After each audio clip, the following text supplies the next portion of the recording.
I would like to bring out the afternoon host of Hot 99.5. Please welcome Elizabethany. Hi. Oh, we're gonna need two more stools up here. Hi guys. Hi. Did everybody get pizza? Stuff like that? Yeah. Things. Where are you supposed to be right now? Where do they think you are? Wow. So we gotta make this quick, or are they gonna be timing you? What's happening here? Today's my birthday, so she's taking me out to lunch. Happy birthday. You. I can't see you. I just know that you're coming from back there. There's a sparkle. There we go. NIH. That means you're rich. We'll be friends later. It's fine. Okay, so we're here for a very fun lunch performance, right? How many of you guys have seen George Ezra before? Woo! That's exciting. Well, now we're going to see him for a very intimate, fun performance. Give it up for George Ezra. I don't know. What stool are you taking here? I'm going to take this one. That one. Okay. I'm going to take this one. And also, I have a very special guest. I have Kevin here. Kevin, come on up. I don't know. Here. Hello, everybody. So, Kevin is joining me today because, did anybody know I did Dancing with the Stars locally here? So there's a charity part. Oh, okay. Well, I'll pass you the microphone. And one of the things was you can do an interview with me. So he chose to do the interview with you, and this is going to be fun. But I first wanted to bring up, I saw something very exciting, that your first ever concert was S Club 7. Yeah, I don't know if that culturally means anything over here. S Club 7 were like a pop band from the UK. Does anyone know S Club 7? Oh, S Reach for the Stars, baby. There were 7 of them. Yeah. And I was 7 when I went. And I didn't make it through the whole concert because I fell asleep. Don't say that part. Yeah, not because of them. Just, I was a baby. Right. Can you still remember any of the S Club songs? Yep, we have a playlist that is played before we go on stage each night. And S Club are on it. That's amazing. Yeah. That's the best little tidbit of news I've ever seen. You also have a podcast, which is also exciting because you don't really see a lot of singers doing their own podcast. So how did you start this? And you kind of talk to other musicians and stuff. How did this start? I'm in a really fortunate situation where I'm signed to a major record label. And that is cool because once I've finished writing songs, there's the radio department, the TV department, the online department, the marketing department, on and on and on. And it means that there's this infrastructure that once I've delivered the songs, all this help to help me, do what I want to do. But it means that I've never been involved in a project that relies solely on me, And I listened to a lot of podcasts, and I tried to find one to listen to that was singers talking to each other or artists talking to each other, and it didn't really exist in the way that I wanted it to. So I did it myself. Just made it happen. Yeah. So I went and bought the microphones, and I got home and I read through the directions. I was like, I have no idea how this works. And it's only ever me and the guest in the room, which is brilliant. For those of you that might be interested, it's kind of, so I sit down for an hour at a time with each guest, and we just talk about, what they do and why they do it and how they do it. And we've had amazing people. We've had the first guest that we had was Ed Sheeran. Small yeah, first if you guest. haven't heard of him, you're going to love him. He's you really bound aimed for low. glory.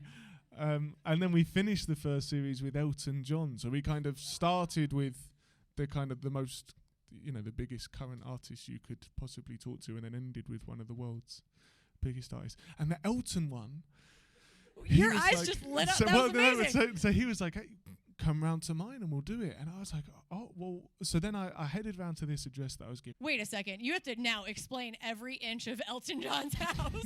Walk with me, ladies and gentlemen. Close your eyes. I'll Take describe us on it a all. Cribs tour. Yeah. No, it was just amazing to see. And with most of them, I say to make it more possible, more realistic, that I'll actually get the time that I want with the guest. I say wherever's best for you, So some people have invited me out to gigs that they've had, so I've travelled to shows, or people have come over to my place and I've gone over to theirs. It's been really, and it's called George Ezra and Friends. But before I started it, I had no friends in music whatsoever, because the nature is when you're on tour, everyone else is on tour, so you don't really see them, and then you'll support somebody that you admire, but they're doing interviews while you're sound checking, and then you stop sound checking, you're doing interview. It's just you never actually sit down and spend time with each other. So it's been now I probably know people more than other people. Yeah. That I think it's such a cool way for you guys to show your world because you know each other, you know each other's world very well. Yeah. Well, that's the other thing. I always let them know that they'll get the final say on the edit. So just say whatever. I don't always follow through with that, that promise. But I urge them to be as honest as they can be. And it's brilliant. And I'll loosen my tongue as well so that they feel more relaxed as well. I'm a horrible journalist. But that's what makes podcasts fun. I mean, I think so many podcasts are people, like you said, who will do all this research on the best microphone to buy. And then they don't know what to do from there. Exactly. They just start talking. But that's what's cool about hearing those different kinds of things. You're not learning how to do it. You just do it. Yeah, I love it. I want to hand this over to Kevin. You have some questions to ask? Hey, George. Go easy on me, Kevin. What's that? Go easy on me. Okay, I'll try. I'm from New York, so I'll try. So one of the questions I had was, what struck in your mind as that key moment you said, this is what I want to do? I still don't know if I've had that necessarily, but not. It was more that, so I went to start studying in a city called Bristol in the west of England, and I started to do open mic nights. I was doing a degree, both my parents are teachers, and I kind of assumed I would go into something like that. I never had these big dreams. I always wanted to perform, but I think with most musicians, I think you kind of don't care if that's to 2 people or 20,000 or what. And so it's just a product of just saying yes to opportunities. Will you do this gig? Yeah, sure. And it's not to say I don't love what I do. I completely, I feel very fortunate to do it. But I'd never had a big master plan. I sit down and I talk to some people. It's I knew I wanted to do this at this age, and I never had that. Yeah. I've realized that sometimes some of the most successful artists are the ones that just kind of go with the flow. Yeah. So that's awesome. And then, hitting on your podcast, that's something you almost never see. And you said you've never found one like that. Yeah. What do you like most about the podcast other than interviewing, other artists? I think, so as a kid, my dream job was I wanted to have a radio show, was what I wanted to do. And I was yeah, if you ever want a day off, give me a shout. But I loved sharing music. I loved people sharing music with me. I think the thing that I love about it is that it's just, I don't know, it feels like a side hustle. It feels like a little hobby almost, It feels, I don't have to put as much pressure on it. I don't understand what certain numbers mean for listenership and stuff with podcasts. I don't know. Whereas with an album, I can gauge more culturally what certain things mean. I would love to one day start another podcast. So each week as well, I sit down and I write, I call it the journal, and people sign up via my website. And then each week they receive in their inbox, I sit down and I write an A4 piece of paper of everything we've done that week. And it will be a mix of work stuff and personal stuff. And I'd love to start a podcast based on that as well, to sit down, because it's so easy. Now that I've got the equipment, it's just so easy to do. I'm going to podcast everything, and just annoy everybody. You'll be the first professional podcaster. yeah, exactly. That's awesome. One other question I had is, with touring, what do you like most about touring that you look forward to when you wake up in the morning on a tour? Is that an animal or a child? I can't see because they're "Aww." I couldn't tell if it was a dog or a baby. It's a baby. Monkey. That's very cool. Thank you. My favorite thing about touring. So there's some people that start touring and there's so many jobs on the road that people aren't aware of, and that I wasn't aware of until you get into it, from technicians to management roles and production roles and everything. And sometimes people join you on the road to help out, and you can just tell they're not built for it. And not as a slight, that's not as a kind of like accusation. It's just not for everybody, and that makes complete sense to me. You know, my friends work Monday to Friday, and they have their weekends every week, and they stay in their own beds most of the time, and that's brilliant. And sometimes I really long for that, and that like stability. But I just love it. I'm addicted to it. It's that moving. You know, we landed in Washington last night at about 6 p.m. and after this I'm leaving. You know, and there's something. It feels like the circus comes to town. You know, and I like being a part of that. And I like the. See, when it's left to say, when me and my girlfriend go on holiday or something, I'm awful because I'm like, I have to plan so much, you know, whereas I don't have to do that on tour, so I can relax. There's other people planning everything.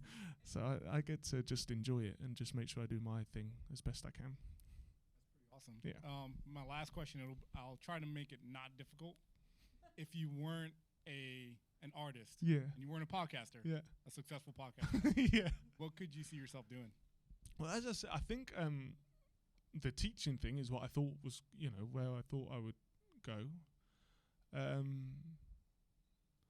I always like the idea of being a postman, because it's like how I see it is, and I'm sure, you know, it's probably not this glamorous, but I like, you know, you're up early, you finish quite early, you get to know your community, which I like. I grew up in quite a small town, so I like that. But probably something quiet. I'm extreme, so yeah, just something just that I can keep myself to myself. Exactly opposite. Yeah, yeah, exactly that. Thank you. That is like the total opposite. I keep coming back. I'm over here daydreaming. I really do want to know at least a couple details about Elton John's house. Okay, right. I mean, I don't know where to start, really. Are there any weird statues? Are there sunglasses on everything in his house? yeah. No, there wasn't. There was like loads of lovely pictures of him and his family and dogs and just like... Bright colors, or are we talking... Quite ornate. Yeah. Yeah. I would hope so. I feel quite awkward now because I don't feel like don't know how much I should let you know. Not that there was anything mad. It wasn't like a slide into the kitchen or anything like that. No. Naked bodies everywhere or something. Not that I saw. Okay. Anyway, yeah. Fair. Yeah. If you could pick the brain of anybody in the world, music or not, whose brain do you want to pick? And just ask all the questions. Either like, you know, like Chris Hadfield or Tim Peake, one of the guys that have been to the International Space Station. Okay, I'd like to be like, what is that like? Or J.K. Rowling. I'd like, because I don't know how you create a world like that and it all makes sense. Like, all makes sense. Look at me. That's a bad start. I just don't understand how you come up with that and it all works. That blows my mind. You apparently have a small town connection to Harry Potter. I do, maybe a little Kinda. bit. So yeah, so Rupert Grint grew up in the same town as me, and it's a really small town. And your best friends? We're inseparable. No, I never, unfortunately, I never met him because he's like, say 3 years above me at school. I was talking to someone recently about how you refer to people as years in school. And he was like, I know it's so messed up because I'm 25 and I'm still patting myself on the back because essentially I would be going out with a sixth form. My girlfriend now would be in sixth form when I was in year 7. And he was like, that's still really cool to me. I don't know if that makes sense to you guys. So I never met him. He went to a different school and then obviously they started filming when he was like 11 or something. So, and he's been busy since. But I've got mutual friends. My one last question that I want to end on is... Since you ask the questions too on your podcast, what is the one question you wish you were asked in each interview? I'm always quite like I'm always quite satisfied with my interview experiences. What is one thing you want to talk about and just share the stories? Honestly, I don't know because I always find it. I never know what's interesting to other people regarding what I do. Everything. Yeah, everything. Tell us everything. No, once I got asked what I like to do with a day off, which I quite liked that question because it made me think of a day off. Which is sunshine. Yeah, exactly. No, but I don't know. Sorry. Did you so you got here last night. Do you have time to kind of explore before? before you come to these things? It depends. So, like, unfortunately, on this stop in Washington, we won't. But we do our best to now to try and do something as touristy as possible. So, like, on this trip we did New Orleans, so we did a swamp alligator tour. Oh yeah, I did see that. Which was that was amazing good. Fun. And I was hoping you were going to tell me you started throwing beads off balconies, but that's, you know, that's also New Orleans. Yeah. No, and then so we put it to the people of Instagram for suggestions of what we should do. And then when we got to Denver, they were like, you need to do this horse-ridden tour of the city. But it's like -3, you know? So it's like, well, cheers, guys. And it's public of what people have asked for. So we did that. So what we did instead was go to Walmart. And I'd like bought the warmest clothes that I could find. And then went on the horse-ridden tour. Yeah, that's smart. So that, and we videoed that. That will be up in the next few days. That was really funny. I'm excited. You are a good follow on social media. I will say that. So if I'm assuming everybody here already does follow him, but if you don't, get on it. Listen to the podcast. And we also got to congratulate you on all of your Brit Award nominations. Yeah. Which we don't like totally know everything about. But well, I was going to say, that's a better reaction.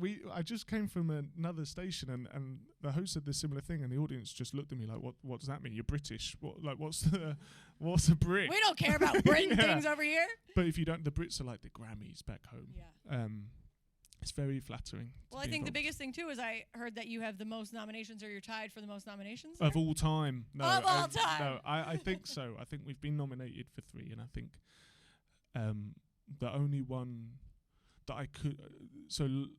the person that's got more was also included in Newcomer, which I can't be included in. Not that it's a competition. Well, it is a competition. It's a very big competition, yeah. Yeah. Not tackling each other. Exactly. That we can see.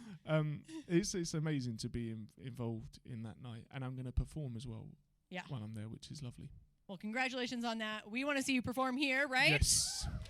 All right, everybody, give it up again for George Ezra.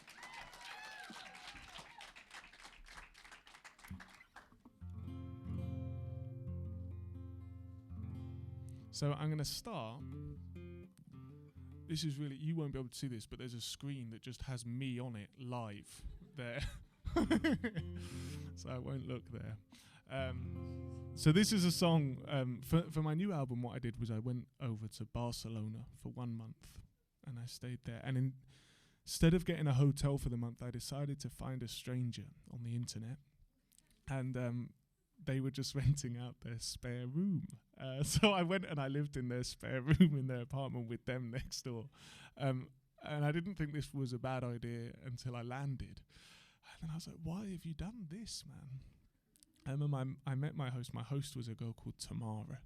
And Tamara and her friends, they were musicians and artists and designers, and they would work Monday to Friday, so I wouldn't see them much. And I would spend my days just walking around the city and writing down everything that I saw. And then when I got home, that's when I wrote the songs. And one of the songs that came from that trip is a song called Shotgun, and it's this song here. Homegrown alligator, see you later. Gotta hit the road, gotta hit the road. Sunny change in the atmosphere, architecture unfamiliar. I could get used to this. Time flies by in the yellow and green. Stick around and you'll see what I mean. There's a mountain top that I'm dreaming of. If you need me, you know where I'll be. I'll be riding shotgun underneath the hot sun, feeling like a someone. I'll be riding shotgun underneath the hot sun, feeling like a someone. Well, south of the equator, navigator, gotta hit the road, gotta hit the road. Deep sea diving round the club, bikini bottoms, lager toys. I could get used to this. Time flies by in the yellow and green. Stick around and you'll see what I mean. There's a mountain top that I'm dreaming of. If you need me, you know where I'll be. I'll be riding shotgun underneath the hot sun, feeling like a someone. I'll be riding shotgun underneath the hot sun, feeling like a someone. We got two in the front, hey, two in the back, hey, sailing along. We don't look back, back, back, back, back, back, back. Time flies by in the yellow and green. Stick around and you'll see what I mean. There's a mountain top that I'm dreaming of. If you need me, you know where I'll be. I'll be riding shotgun underneath the hot sun, feeling like a someone. I'll be riding shotgun underneath the hot sun, feeling like a someone. I'll be riding shotgun underneath the hot sun, feeling like a someone, a someone, a someone.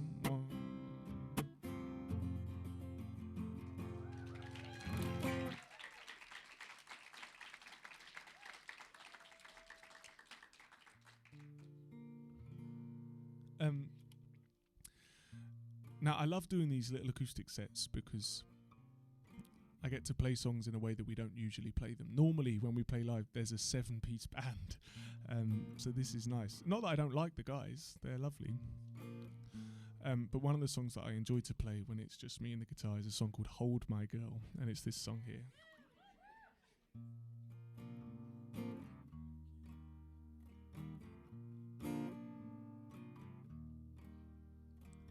I've been waiting for you to come around and tell me the truth about everything that you're going through. My girl, you've got nothing to lose. Cold nights and the Sunday mornings on your way and out of the grave. I've got time, I've got love, got confidence, you rise above. Give me a minute to hold my girl. Give me a minute to hold my girl. Crowded town, silent bed, pick a place to rest your head. Give me a minute to hold my girl. Give me a minute to hold my girl. I've been dreaming about us, working hard and saving it up. We'll go and see the man on the moon. My girl, you've got nothing to lose. Cold nights and the Sunday mornings on your way and out of the grave. I've got time, I've got love, got confidence, you rise above. Give me a minute to hold my girl. Give me a minute to hold my girl.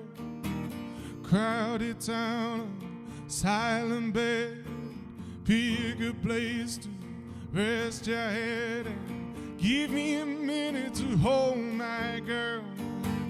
Give me a minute to hold my girl.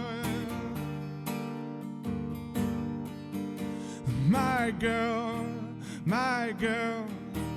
It takes one hot second to turn it around. It takes one hot second to turn it around. I've got time, I've got love, got confidence, you rise above. Give me a minute to hold my girl. Give me a minute to hold my girl. Crowded town, silent bed, pick a place to rest your head. And give me a minute to hold my girl. Give me a minute to hold my girl. I've got time, I've got love, got confidence, you rise above. Give me a minute to hold my girl. Give me a minute to hold my girl. Thank you very much.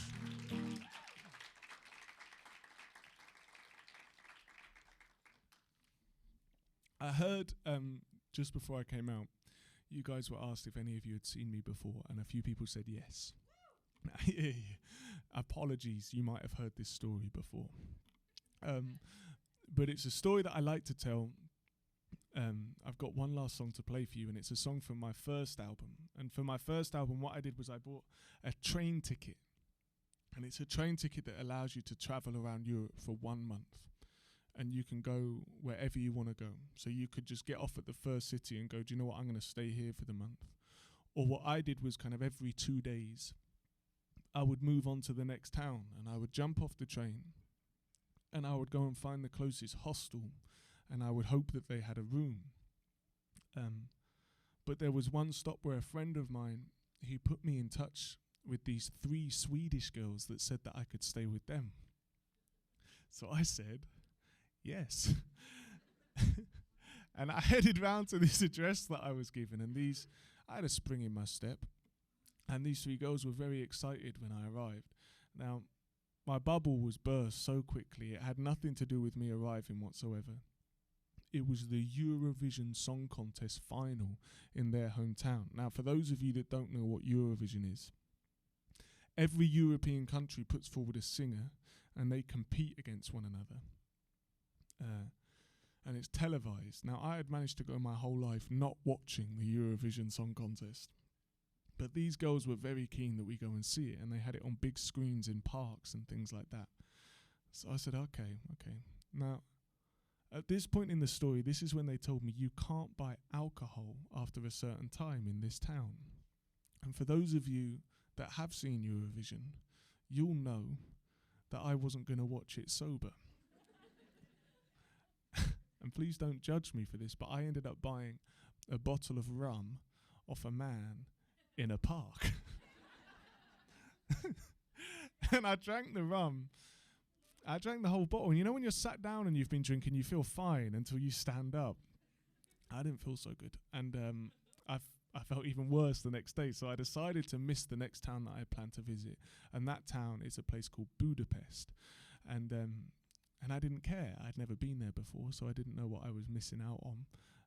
And then I wrote this song that I didn't think anybody would ever hear called Budapest. And trying to explain to journalists in Budapest that the song Budapest has absolutely nothing to do with Budapest whatsoever. It's just not easy. That's what I'm trying to say. But thank you very much for being here, guys. It's lovely to see you. Thank you for coming out in the cold. I appreciate it a lot. And this is a song called Budapest.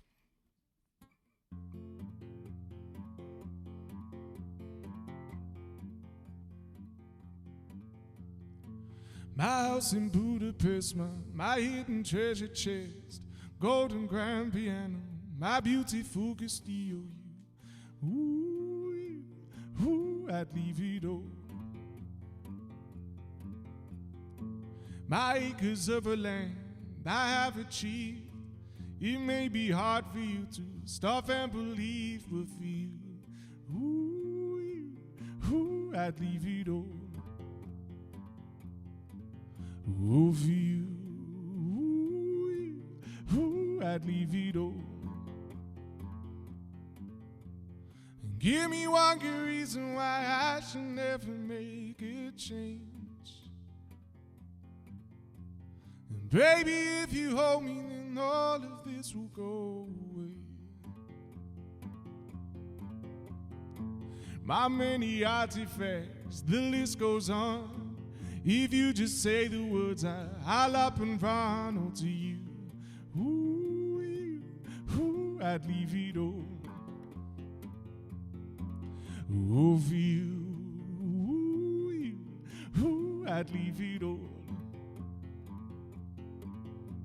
And give me one good reason why I should never make a change.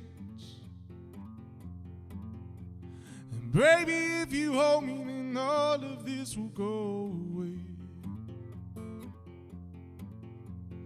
Give me one good reason why I should never make a change. And baby, if you hold me, then all of this will go away. My friends and family, they don't understand. They fear they'll lose so much if you take my hand, but for you, ooh, I'd lose it all. Ooh, for you, ooh, I'd lose it all. And give me one good reason why I should never make a change. And baby, if you hold me, then all of this will go away. And give me one good reason why I should never make a change. And baby, if you hold me, then all of this will go away. My house in Budapest, my hidden treasure chest, golden grand piano, my beautiful Castillo, you. Ooh, I'd leave it all. Oh, for you. Ooh, I'd leave it all. Thank you very much. Thank you. Hello. Thank you very much, George Ezra, again. Thank you. My voice is gone, but everybody give it up one more time, George Ezra. And we're going to let him kind of go take a breather really quick, and then we're going to have you guys all organize yourselves over that way. And if you want some pictures, we will make sure you get those before you head on out. Cool?